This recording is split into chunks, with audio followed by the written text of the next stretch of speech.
합정동 동네 목사 강 목사입니다. 오늘은 진로 세 번째 강의, 나의 야망인가, 하나님 안에서의 참된 비전인가를 함께 분별하는 시간을 가져보려고 합니다.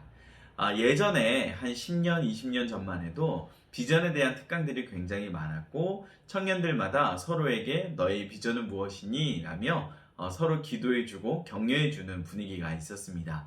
그런데 아쉬웠던 점은 무엇이냐면 비전이라는 이름으로 잘 포장되어 있었지만 실은 개인의 야망들이 굉장히 많이 담겨 있기도 했고 또 비전이라는 것을 놓고 기도하면서 실은 기복주의적인 그런 신앙의 흐름들도 있었다라는 것이죠. 실제로 우리가 하나님께 무엇인가를 놓고 기도하면서 이것이 나의 욕망인지 하나님의 뜻인지 분별하는 것이 필요한 것처럼 나의 비전에 있어서도 이것이 하나님께서 나에게 허락하신 비전인지 아니면 내 마음의 욕망을 따른 야망인지를 분별하는 것은 굉장히 중요하다라고 볼 수가 있습니다. 그렇다면 우리는 어떻게 이것이 하나님이 주신 비전인지 나의 야망인지 분별할 수 있을까요? 많은 청년들이 이야기할 때 이 비전의 목적은 하나님께 영광을 돌리는 것이다 라고 이야기를 합니다. 하나님께 영광을 돌린다 라는 이 말이 가장 많이 쓰이는 순간이 있다면 누군가가 무엇인가 굉장한 성취를 했을 때 이 말을 자주 쓰곤 합니다. 축구 선수들은 골을 넣고 기도를 하기도 하고요. 또 연예인들은 큰 대상과 수상을 하면서 하나님께 이 모든 영광을 돌린다라고 이야기를 합니다. 하나님께 영광 돌리겠습니다. 감사합니다. 하나님께 제일 먼저 영광 돌리겠습니다. 마지막으로 하나님께 영광 돌립니다. 이것은 많은 사람들 앞에서 하나님께 감사드리고 하나님께 영광을 돌리는 귀한 신앙의 고백이라고 볼 수가 있습니다. 그런데 이 반대의 경우를 한번 생각해 보시면 좋겠습니다. 우리가 정말 성공하고 내가 잘 나아갈 때만 하나님께 영광이 된다면 내가 대학교에 입학에 떨어졌을 때 또는 내가 취업이 되지 않을 때 그리고 내가 회사에서 실직을 했을 때 그것은 하나님께 영광이 되지 않는 것입니까?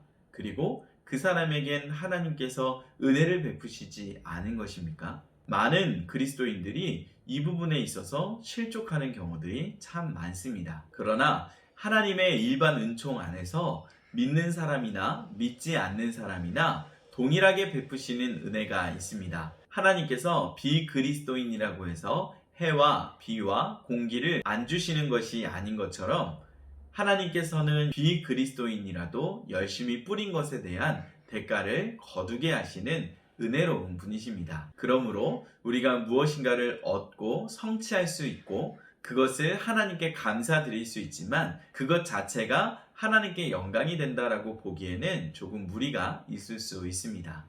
그렇다면 하나님께서는 어떤 것을 통해 영광을 받으시느냐? 실은 우리 안에 있는 하나님의 회복된 형상을 통해 영광 받기를 기뻐하십니다. 하나님은 우리가 무엇이 되느냐라는 것을 중요하게 보시는 것이 아니라 어떤 사람인가라는 것을 중요하게 생각하시기 때문입니다.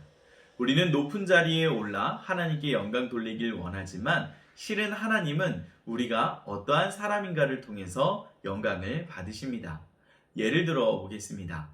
어떤 한 성공한 사람이 있습니다. 주일마다 교회를 빠지지 않고 열심히 나가는 사람이었습니다.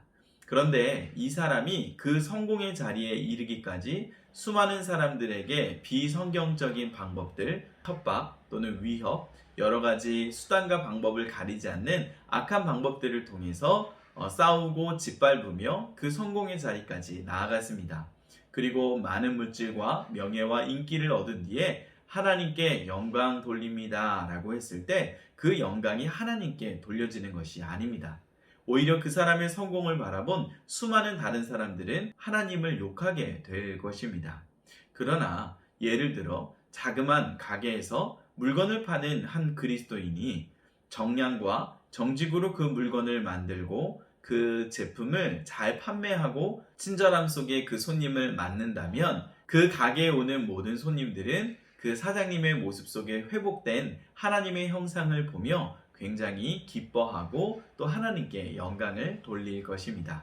많은 사람들은 비전을 이야기할 때 남들보다 더 높이, 더 멀리, 더 많이 성취하고 가지는 것을 자신의 비전으로 삼습니다.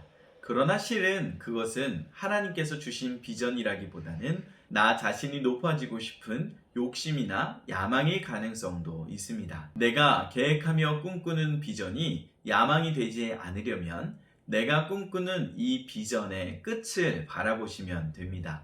이 비전의 끝이 나의 명예, 인기, 물질, 성공이 아니라 사랑과 섬김과 복음과 연결되어져 있다면 그것은 야망이 아니라 하나님 나라의 비전과 연결된 것이 될 수 있습니다.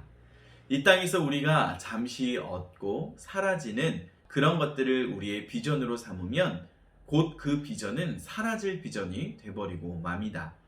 그러나 완성된 영원한 하나님 나라의 비전과 연결되어져 있을 때 우리의 비전은 가치 있는 비전이 될 것입니다. 지금 내가 일하고 있고 또 준비하고 있는 분야에서 갑자기 방향을 바꾸라고 말씀드린 것이 아닙니다. 다만 그 길의 끝이 단순히 세상 사람들과 동일하게 성공이라는 기준으로만 잇대어져 있다면 이제는 그것을 뛰어넘어 하나님 나라의 복음과 사랑과 섬김으로 링크되어져서 하나님 나라의 영원한 비전에 함께 녹아들어가는 나의 비전이 될 수 있었으면 좋겠습니다. 그리고 또 한 가지, 하나님은 내가 많이 가지고 높이 올라가고 널리 알려지는 것을 원하시는 것이 아니라 하나님의 형상을 회복하고 예수 그리스도의 사랑을 전하며 복음과 잇대어 살아가는 그 삶을 살아가기를 기다리고 계십니다. 이렇게 우리 안에 하나님의 형상을 회복해 갈 때 세상 속에 우리의 부족한 삶과 비전을 통해 하나님께 영광 돌릴 수 있을 것이며 하나님께서 그 삶을 기쁘게 받아 주실 것입니다.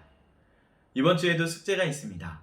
아래 더보기란에 비전 점검표를 한번 올려놓았습니다. 이 점검표를 보면서 나의 비전이 나의 야망인지 하나님의 뜻에 합한 바른 비전인지를 한번 체크해 보셨으면 좋겠습니다. 이상 진로 세 번째 강의를 마치고요. 다음 강의는 여러분들이 기다리고 기다렸던 연애 편입니다. 궁금한 것들 아래 댓글로 남겨주시면 강의 준비하면서 함께 참고하도록 하겠습니다. 다음 시간에 또 뵙겠습니다.